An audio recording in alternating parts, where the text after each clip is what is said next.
Nakauwi na po ako mga Omega. Galing po ako nag-grocery kanina. Sobrang init, umuwi agad ako dahil ako nag-grocery kanina after kong maglinis dito sa office. Umalis agad ako dahil nga gusto ko maaga ako matapos sa grocery para makafocus na ako dito sa gagawin ko. May gagawin pa ako. So, parang nag-duty na rin ako. So, thank you God dahil nakarating na si tatay sa Bohol.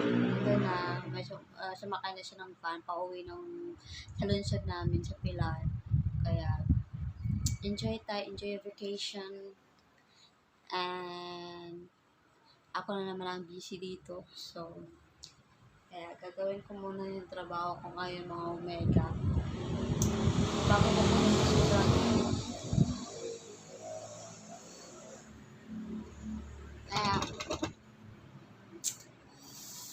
hindi na ako naka-vlog kanina dahil nga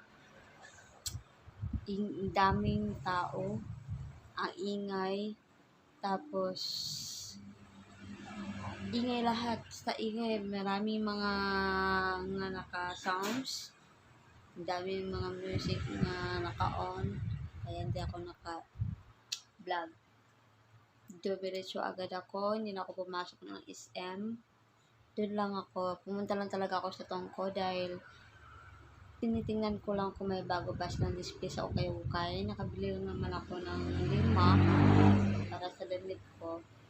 Para may bago na naman akong ukay-ukay.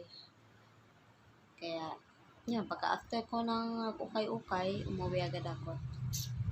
So, I'm back dito sa office. Hello mga Omega! Break time muna, alas 3 na. So, kanina, habang ako ay nag-grocery, nakita na naman akong papaya at 20 pesos. Naglalaway na naman ako sa papaya. Lagyan ko siya ng pinakurat na tuyo, suka. Kaya titikman natin mga Omega, masarap pa. Ako din. Hindi. Hindi matamis. Itago. Matamis.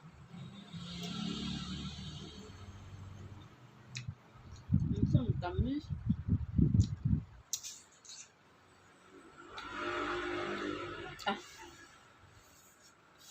Ang iba. Matamis. Yung mga pula-pula.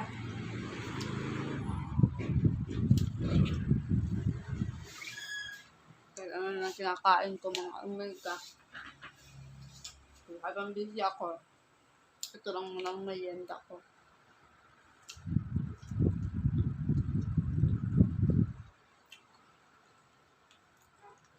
Hindi naman siya alis.